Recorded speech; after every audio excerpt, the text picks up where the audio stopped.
Okay, we're here with the respiratory therapist Shelby, and we have General Lynn Mitchum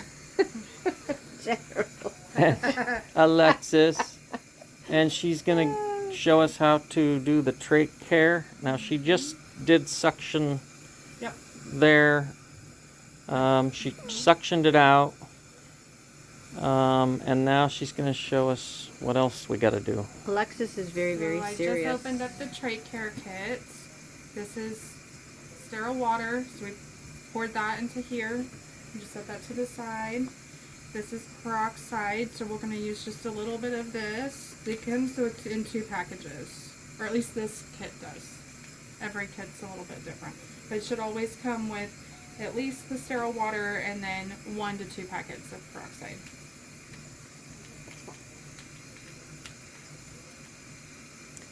So if we don't have a kit, can we kind of do our own thing with sterile water and peroxide? You can. The kit comes with a wire brush that you're going to need to really clean out that inner cannula, and then it comes with 2 little deals here as well. So the kit's nice because it comes with everything. Okay, well, we'll that you need. make sure we have those. And you say a couple times a day, or maybe once a day we'll be doing this? I would say once during the day and then once at night. And then if her trach is staying pretty clean, you can just go to once a day. Okay. I know she didn't pour all of it in there. No, I just did just a little bit. Yeah, about half. Okay. And then this is like her little bib here, because all of the soiled stuff will go on top of her little bib here.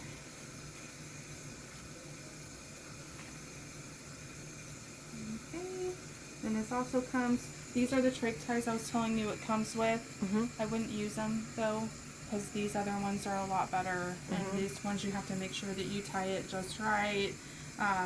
So these trach ties here are a lot easier to use, and they're Velcro, so you can adjust it with no problem. Okay. Keep these empty packages, honey, so that we know what to order.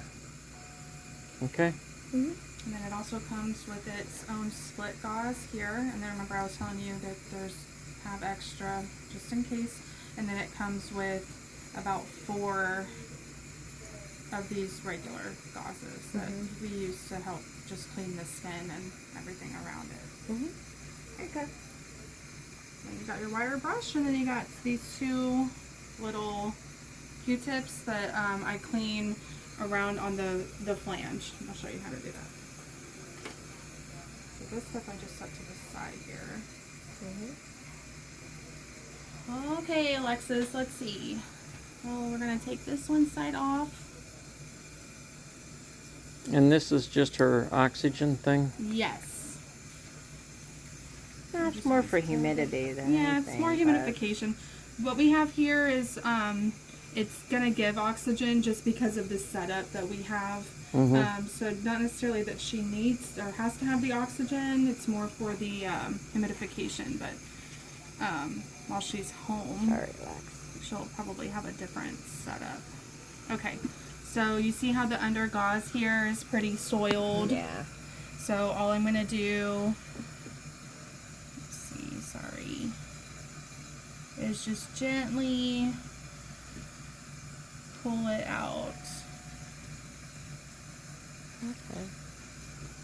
So, and then yesterday, because it was super fresh, she had like a lot of extra blood and mucus around it. So today is not so bad. Yeah. Today it looks great. Even the flange, this white piece all right here is called the flange.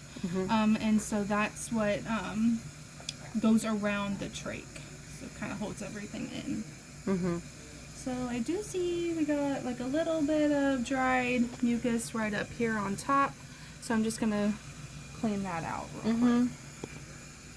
So usually I'll grab one of these, stick it in the peroxide and saline, make sure wring it out real good. Do you want me to help with the hair?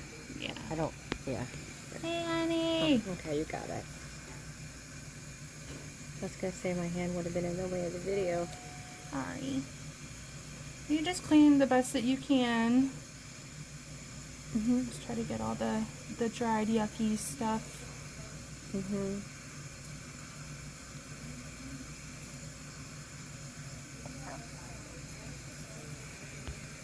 Usually try to just do like a nice wipe just underneath here.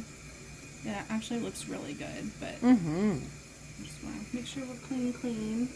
Then you can just discard that here.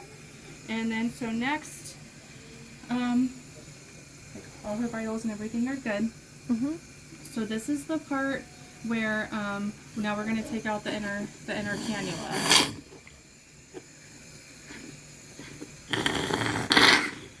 Another thing to remember too is anytime we mess with anything around the trach or the trach itself, it does irritate the airway a little bit, so it will cause her to cough.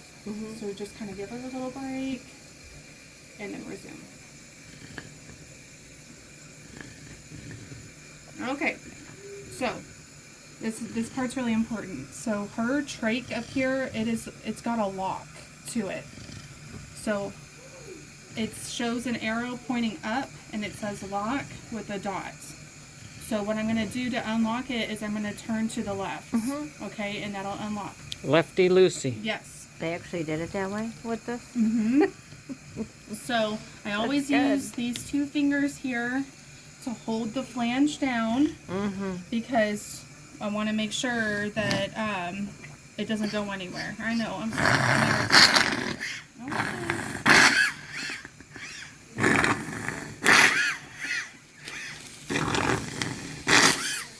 Yes, ma'am. Good. Yeah. I know, I'm sorry. Sucking it back in, yeah. I'm sorry. She should be able to swallow now that that's deflated too. I'm sorry.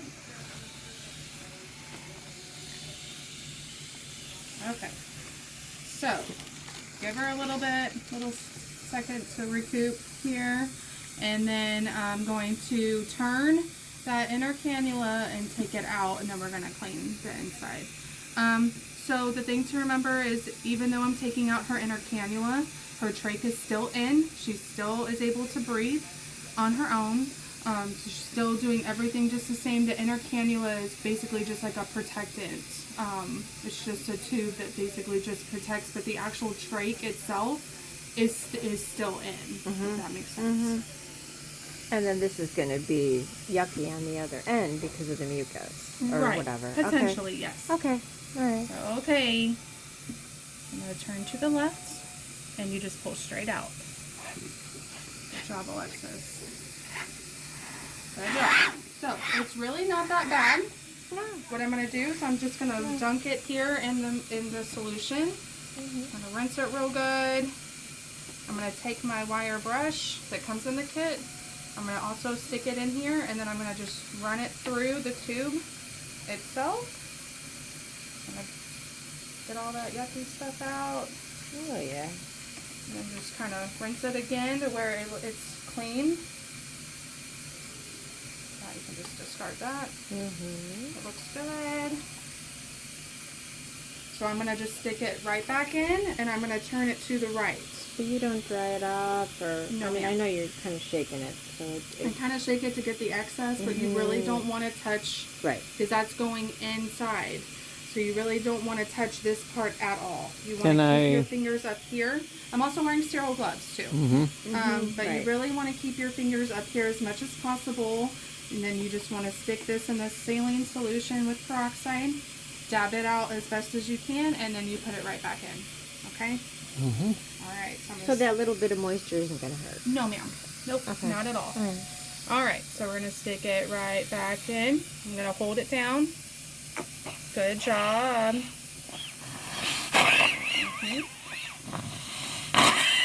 Yes.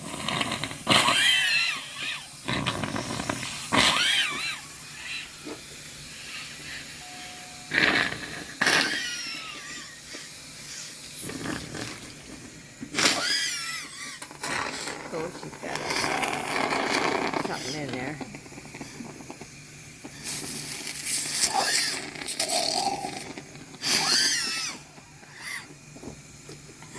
super irritating. I'm so sorry. I know. I know. Is that because it's new also? Yes. Still sensitive. It's still trying to heal, so everything is still really sensitive. The more that this is done, the better it'll be. And it won't be as sensitive. I mean, you're still messing with that part, which is still sensitive, but it's not like it is right now where it's still trying to heal. Mm-hmm. Yeah. She got, yeah. So all I did is I stuck it back in. There is a groove down here, and you'll feel it. So once you stick it in, then you're able to turn it, and you see how now I know, I'm sorry. You can't go any further. So you know it's in because you really can't go any further. Okay? I'm sorry, Alexis. I know. And then you're just going to replace that gauze? I'm going to replace the It's gauze, okay, it's and then I'm okay. also going to Okay, replace it's the trach alright. ties too, just so that way y'all It's can see okay. how yeah, this is the trach ties here. Give her a little I was second. gonna say we've got to give her a minute or two to kind of catch her breath. You're doing so good. You're doing good, Alexis. I'm proud of you. So I really didn't need to use like a whole lot of extra gauze or anything, but you know, if at some point it does get real like a lot of secretions and stuff, you can just stick one of these in here, dab it real good, and then like just clean like the phalange part here as you know, as best as you can. Mm-hmm. But everything looks pretty clean, so I did a lot of that yesterday. We had to really clean her up yesterday. Yeah. It was. So. The other thing too is because she still has the sutures in, getting the gauze back up underneath is sometimes a little bit difficult. But Tuesday, once she gets the sutures out, and then they put in a you know, that new trach that's not going to have a cuff on it, she won't have the sutures. So then all you'll do is just stick the gauze right up underneath there. It goes right in, and it's real easy. Okay. Right now it's a little bit difficult because you got the sutures in the way and everything's real tight. So we just do the best that we can for now. Tuesday will be a lot better. Are the sutures The sutures are right here. holding the flange? They're or- holding yes, they are attached to her skin and they are connected onto the flange right Oh, there. yeah. Oh, wow. I see them now. So then usually when we put the gauze in, the gauze would go up underneath the flange and Yeah. kind of right up in here. Right. Well, it's a little tight at the moment because of the way the sutures are placed. And it's like that with every trach. It's not just her. Okay. So once the sutures come out, You you like- won't have that there. And the gauze can just go right up underneath and it looks real nice and pretty. A lot easier, A yeah. lot easier. Okay. Oh, I didn't realize they Yes. suture the flange right to her They, skin. they do. Wow. Mhm. So they don't want that. definitely want it, I they didn't don't know want it that to either. Move. move I at all. didn't realize Yeah. that either. So Yeah, because Oh. when you have that little hole, that's your airway. Yeah. They really don't want that flange to move at all while it's healing. And so, yeah, usually they'll keep the sutures for a few days, and then they'll take out the sutures. Wow. And then every person is different too, or every doctor is. Some of them will have the sutures where they have to take out the sutures, like Dr. Hennessy. And then I've also been to some hospitals where the sutures are dissolvable. So it just really depends on The doctor. what they use. Yeah. Okay. I'm going to stop the video, and the only thing left to do is put the gauze in underneath the flange. Yeah, because she does have some stuff Yeah, underneath. and I I'm see gonna it. clean So, that right now. yeah. I mean, yeah.